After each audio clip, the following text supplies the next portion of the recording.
그래서 히브리서 1장에 보면 쭉 읽어보면 비교급으로 얘기하면서 히브리서 1장에 천사가 등장을 해요. 히브리서 1장 5절에 하나님께서 어느 때 천사 중 누구에게 너는 내 아들이라 오늘 내가 너를 낳았다 하신 적이 있느냐. 그러면서 천사가 우리를 구원했느냐? 아니라는 것입니다.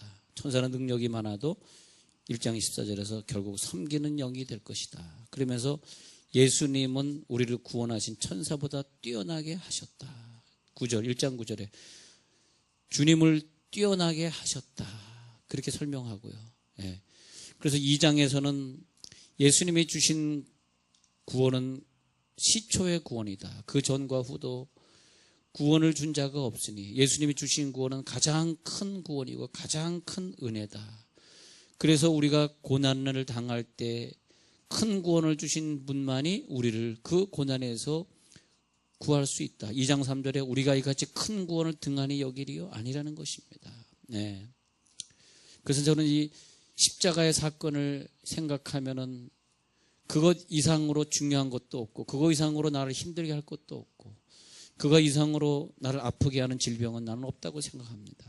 예수님의 고난만큼 그 큰 사랑보다 큰 것이 어디 있겠어요. 3장에 가가지고는 예수님은 누구보다 우월하냐. 이스라엘 백성들은 모세와 엘리야를 아주 큰 사람으로 생각합니다. 그래서 예수님이 변화산상에서 얘기할 때 모세와 엘리야하고 같이 얘기했던 것은 그것은 이스라엘 백성들이 모세와 엘리야를 큰 종으로 봤기 때문에 모세는 토라를 자기네들에게 받아준 사람이고 엘리야는 큰 기적의 주인공이고 그런데 3장에서는 모세보다 우월하다. 또 그 표현을 하는 것입니다. 모세를 따라 애굽에서 저들이 다 나왔지만 그것은 모세는 장래에 일어날 예수의 모형에 불과하다. 모세는 그렇게 죽었지만 예수는 영원히 살아서 우리를 구원하신다. 또 4장에 가서는 또 모세의 후계자 여호수아를 설명하면서 여호수아는 누구냐? 여호수아는 가나안 땅에 율법을 가지고 들어갔는데 그러나 여호수아는 가나안의 안식을 상징하는데 4장 8절 여호수아가 그들에게 안식을 주었더라면 여호수아가 줬던 안식은 일시적인 안식이고 그는 가나안 땅을 정복했지만 예수는 천국을 준비하신 분이다. 할렐루야. 예수님은 여호수아보다 우월하고 여호수아가 베풀었던 제사보다 우월하다. 5장에 가서는 대제사장들이 있는데 예수님의 삶은 멜기세덱보다 우월하다. 멜기세덱보다 우월하다는 거예요. 그래서 멜기세덱에 관해는 할 말이 많지만 5장 11절 너희들이 듣는 것이 두나무로 설명하기 어렵다 이거예요. 그러나 이제는 지각을 분별함으로써 예수를 알게 되는데 그래서 6장에서는 그리스도가 십자가가 느껴질 때 초보를 버리게 돼. 초보 은사를 버리게 된다는 거죠. 그러면서 멜기세덱보다 우월하신 분이 예수님이라는 걸 체험하게 되는데 7장에서는 그 다음에 또 뭐가 있냐면 멜기세덱을 설명하면서 7장에서는 제사장직, 레위 지파의 제사장직을 설명합니다. 제사장이 하는 것이 뭐냐? 제사가 뭐냐? 11절에 레위 계통의 제사 직분이 뭐냐? 우리들의 죄를 속죄하기 위해서 동물을 가지고 들어가지 않느냐? 제사장의 반차를 따라 들어갔는데 그것이 구원을 이루느냐? 아니라는 거죠. 자, 26절 대제사장은 우리에게 합당하니 거룩하고 악이 없고 더러움이 없고 죄인에게서 떠나 계시고 하늘보다 높이 계신 그분이 실제 대제사장이 아니냐? 매일 매년 죄를 속하는 대제사장이 아니라 예수님은 한 번에 그 일을 이루셨다. 그래서 7장에서는 예수님은 대제사장보다도 우월하다. 또 8장에서도 그 제사장의 언약을 비유하면서 예수님의 언약은 특별한 언약이다. 제사장의 언약보다 더 우월한 언약이다. 9장에서는 예수님의 드린 제사를 설명하면서 9장에서는 제사제도를 설명하면서 예수님의 제사제도가 우월하다. 예수님이 한 번 제사드림으로써 다 해결하셨다. 그래서 많은 사람의 죄를 담당하시고 단번에 들이신 바 되셨다. 9장 28절 히브리서 9장 28절 많은 사람의 죄를 담당하시려고 단번에 들이신 바 되었다. 그래서 자기를 바라는 자들에게 두 번째 나타나시는 상급이 될 것이다. 10장 10장에서는 율법은 장차 올 것의 그림자일 뿐이다. 우리는 뭐가 있냐? 우리 앞에 소망이 있다. 소망이 있다. 그래서 10장에서 11장에서 뭘 얘기하냐면 더 좋은 소망, 더 좋은 약속, 더 좋은 하늘의 소유, 이 땅의 것보다 더 좋은 하늘의 본향, 더 좋은 부활, 더 좋은 제사를 설명하고 있습니다. 11장에서 그래서 믿음, 이 믿음 있는 선조들은 바로 구약에 살았으면서도 다시 오실 예수님을 믿었더라. 그걸 믿었기 때문에 모리아에서 자기 아들을 바칠 수 있었으니, 바쳤으나 더 살아있는 아들로 돌려받았다. 부활한 아들 돌려받았다. 그것이 아브라함의 믿음이다. 뛰어난 믿음을 설명합니다. 12절에서는 우리들에게 주시는 징계가 예수로 인한 징계이기 때문에 우리는 감사할 수밖에 없어요. 여러분, 징계를 만날 때 부활의 능력을 가진 자가 만나는 모습이 다르고, 12장 11절 무릇 징계가 당시에는 즐거워 보이지 않고 슬퍼 보이지만은 우리 속엔 예수의 능력이 있기 때문에 이 징계를 기쁨으로 통과한다 하면서 13장에 하나님이 기뻐하시는 제사가 무엇이냐 하면서 13장에 10절에 이렇게 나와요. 우리에게 제단이 있는데요, 장막에서 섬기는 자들은 그 제단에서 먹을 권한이 없나니 이는 죄를 위한 짐승의 피는 대제사장에 가지고 성소에 들어가고 그 육체의 온 밖에서 불사람이라. 13장 10절에서 제단에서 먹을 게 없다. 그래서 이것이 뭐냐면 소문난 잔치에 먹을 것이 없더라. 이게 예수의 직분이 우월하다고 느끼는 것은 왜 우월하냐 하니까 내가 받는 은혜가 우월하니까, 내가 받는 은혜가 높으니까. 그래서 예수님은 천사보다 우월하시고 모세보다 우월하시고 율법보다 우월하시고 여호수아보다 우월하시고 성막보다 우월하시고 다 우월하시고 그 제사를 설명하면서 오늘, 그런데 그 다른 제사보다 중요한 제사가 예수님의 골고다 제사인데 그때 뭐라 그러냐고 성경이 얘기하니까 그때 10절에 먹지 마.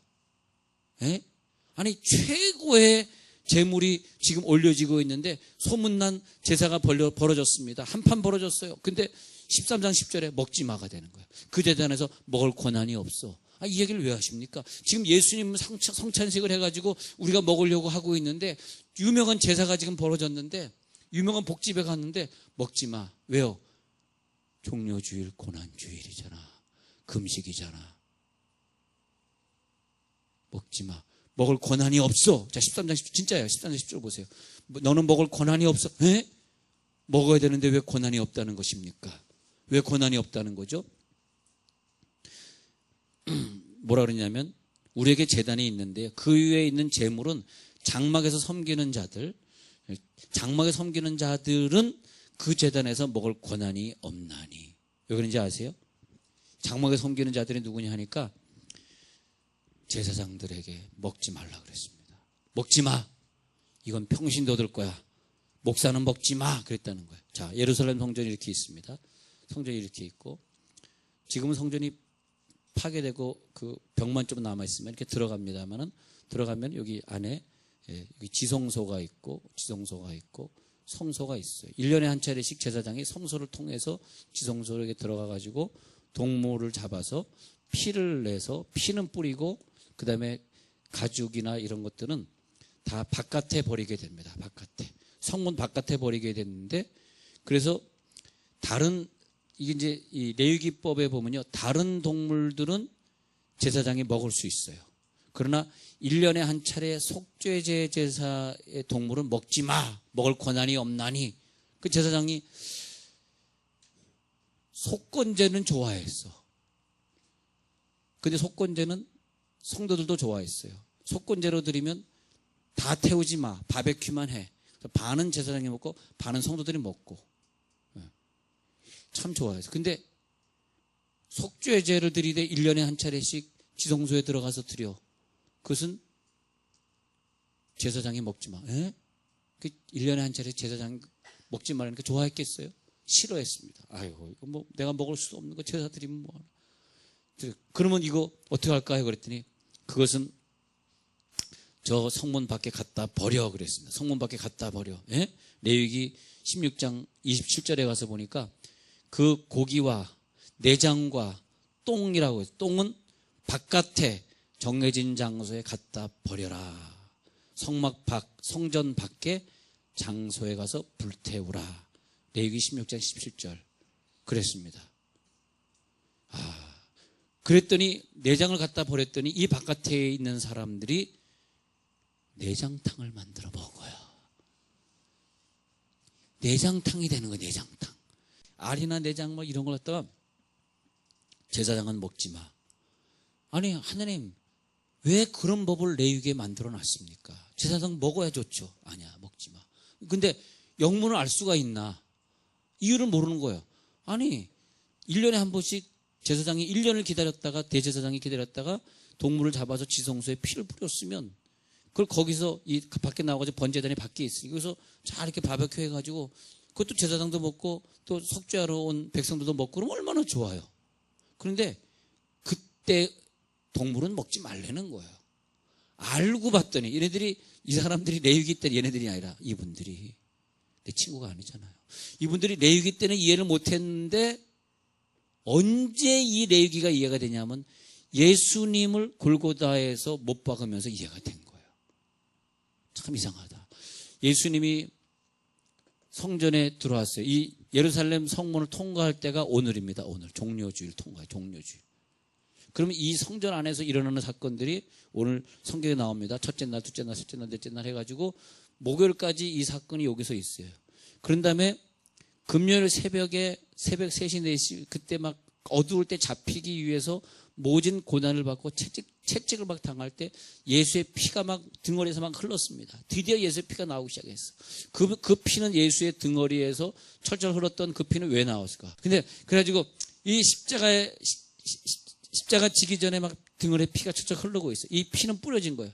그러면 여기서 죽어야지. 이상하게 예수님을 끌고 나와. 왜냐하니까 로마법에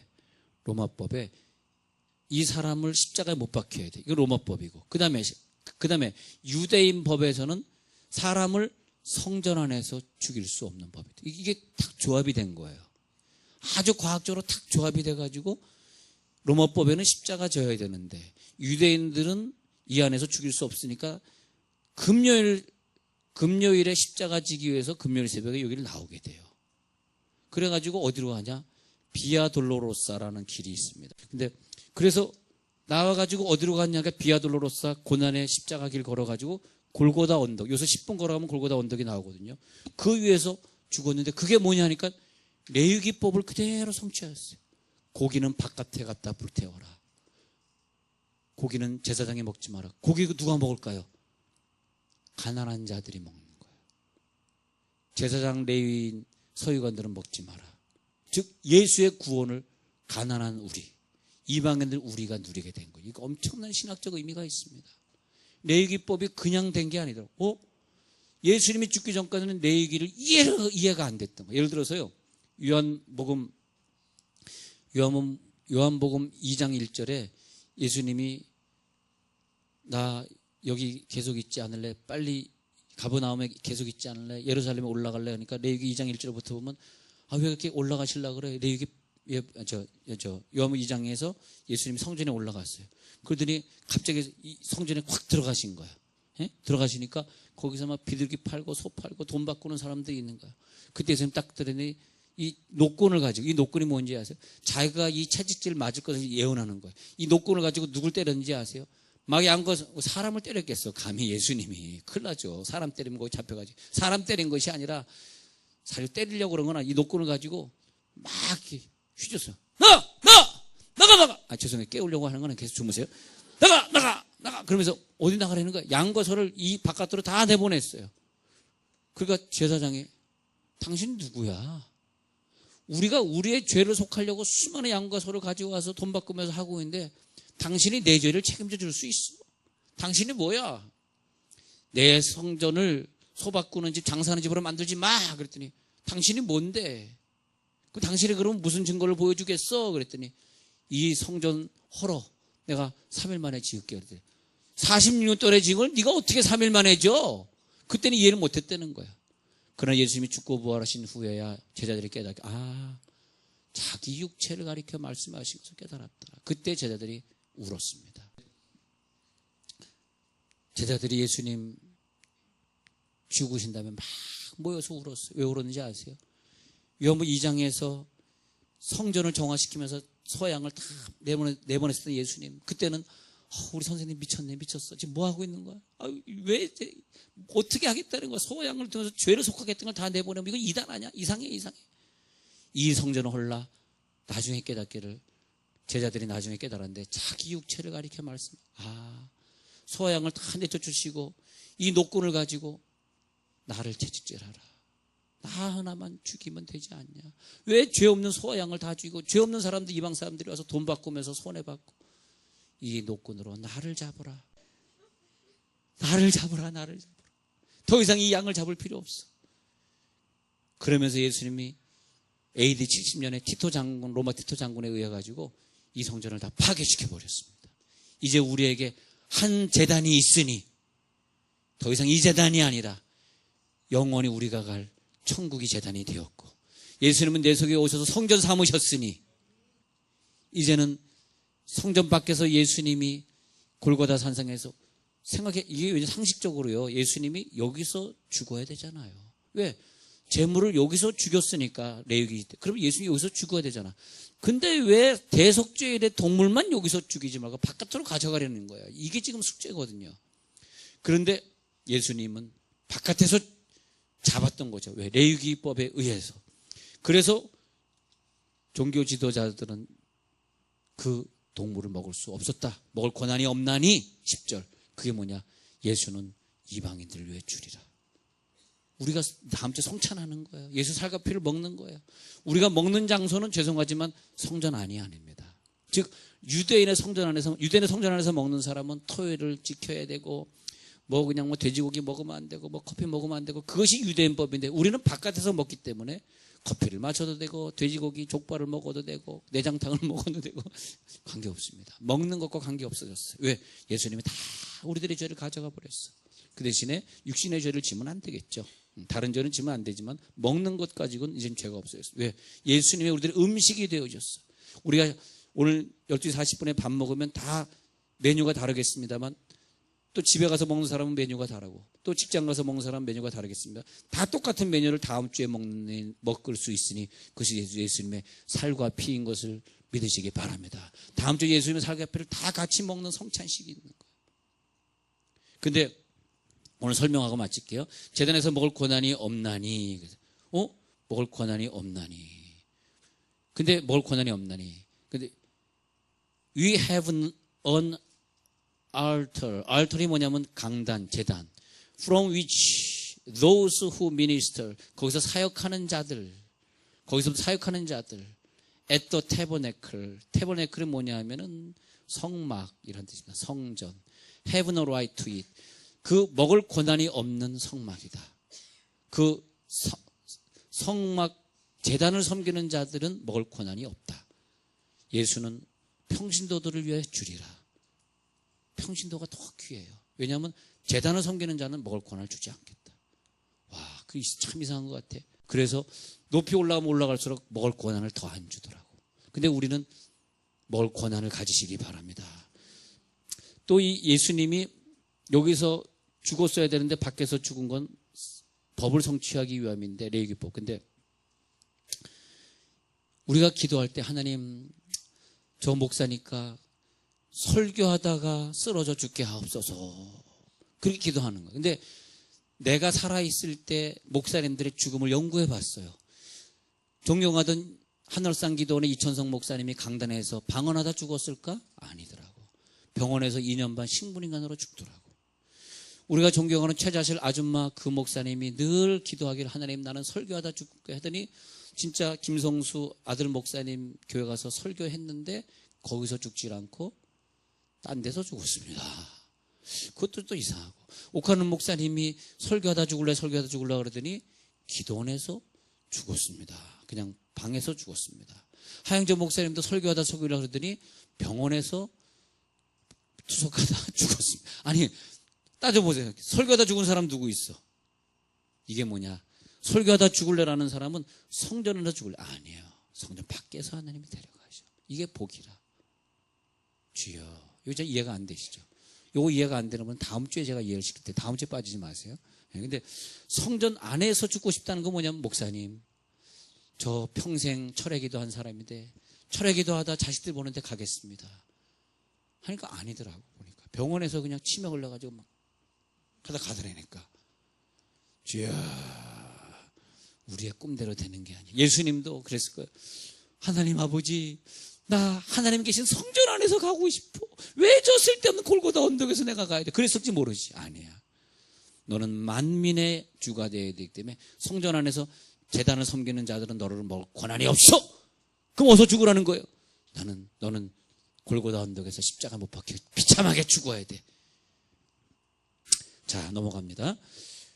고난이 없나니 11절 이는 죄를 위한 짐승의 피는 대제사장이 가지고 성소에 들어가고요 그 육체는 영문 밖에서 불사름이라. 그러므로 예수도 자기 피로써 백성을 거룩하게 하려고 성문 밖에서 고난을 받으셨느니라. 여러분 성문 밖에서 고난을 받으시길 바랍니다. 이제 여러분 강단에서 죽을래 교회 안에서 죽을래 그런 얘기 하지 마세요. 그건 결코 성경적이 아닙니다. 근데 만약에 어떤 유명한 목사님이 강단에서 막 설교하다 목이 뻣뻣해져 옵니다. 뿅 쓰러졌으면 그 유명한 교단의 그 교인들이 요대로 우상 만들 거예요. 우상. 그래서 우상 만들지 않기 위해서 이상하게 죽이시. 난 그걸 알아. 하나님의 마음을 알아. 왜냐하면 성도들이 그런 우상화 만들면 그 사람도 지옥 가, 성도도 지옥 가. 지옥 가게 안 가려고 말년에 다 타락한 모습 보여주고 이상해진 모습 보여주는 이유가 있어요. 할렐루야. 하나님은 얼마나 정확하신 분인지 몰라. 야, 너 똥오줌 싸던 똑같은 사람 아니야. 네가 무슨 뭐 교주냐? 너는 똑같은 사람이야. 하니까 딱 70 넘으면 목사들이 다 헷갈리는 거지. 막 60까지는 70 넘으면 막 돈에 걸리고 막 스캔들에 걸리고. 야, 난 그게 멋있더라고. 죄송해요. 나 하나님이 멋있는 것 같아. 그러면서 나 저분을 교주로 섬겼는데 에이 이제 아니구나. 성문 밖에 가는구나. 에이 성문 밖에 고난이야. 깨달을지어다. 여러분들도 공무원을 하든 뭐하든 마지막에 잘해야 되는 거야. 그게 성도들이 CEO를 하려고 그러면 마지막에 왜 마지막에는 항상 돈에 걸려가지고 감옥으로 다 갑니까? 대통령도 마지막에 잘해야지. 예수님 마지막에 성문 밖에 고난. 이 성문 밖에 고난 설명을 해야 되는데 영문 밖에서 불사름이라. 성문 고난 13절 그런즉 우리도 그의 치욕을 짊어지고 영문 밖으로 그에게 나아가자. 이게 뭐냐? 영문 밖의 고난은 뭐다? 영문 밖 고난은 치욕이다. 치욕적 고난이다. 최찬전 목사님이 아들 강단에서 돌아가지 아니하고 어떤 집에 가서 주무셔서 스트로크 일어나서 쓰러서 가셨는데 치욕적 고난이에요. 근데 예수님도 치욕적 고난이고 유명하신 우리가 존경하신 모든 분들도 치욕적으로 예수님이 데려가죠. 정말 참 이상하다. 왜냐 하니까 고난과 연단. 근데 고난과 연단 받을 때 결론은 이것입니다. 그러면 고난과 연단 받을 때 어떻게 됩니까? 15절 찬송의 제사를 드리는 것이 치욕적 고난. 예수님이 이 십자가 못 박히면서 투정불평했습니까? 그것이 예수님의 시험거리입니까? 아무것도 예수님의 시험거리가 되지 않아. 그러면서 찬송하면서 십자가를 지셨습니다. 여러분 고난의 길을 걸어갈 때 영문 밖에 고난을 당할 사람들은 지금 고난이 오면 찬송하십시오. 할렐루야. 기도하고 찬송하는 거예요. 그러면 하나님이 여러분 사용하실 줄로 믿습니다. 그게 뭐냐? 15절에 입술의 열매니라. 그러면 열매가 있지만 나 이것 때문에 힘들어요. 시험 받았어요. 하면은 아무 열매가 없고. 내가 어떤 기도하는 대상이 있는데 그 대상이 제대로 잘 안 풀릴 때 이 대상을 놓고 내가 찬양하면서 나아가면 이 기도 제목 응답해 주지만 이 대상을 놓고 왜 이 사람이 변화되지 않는 거야? 자꾸 시험 받으면 불평하면 이거는 꽝입니다. 입술에 열매가 없어요. 근데 그럴 때 치욕적 고난이 있지만 찬송의 제사를 드려라 이거예요. 여러분 치욕적 고난이 있을 때 찬송 제사 드립니까?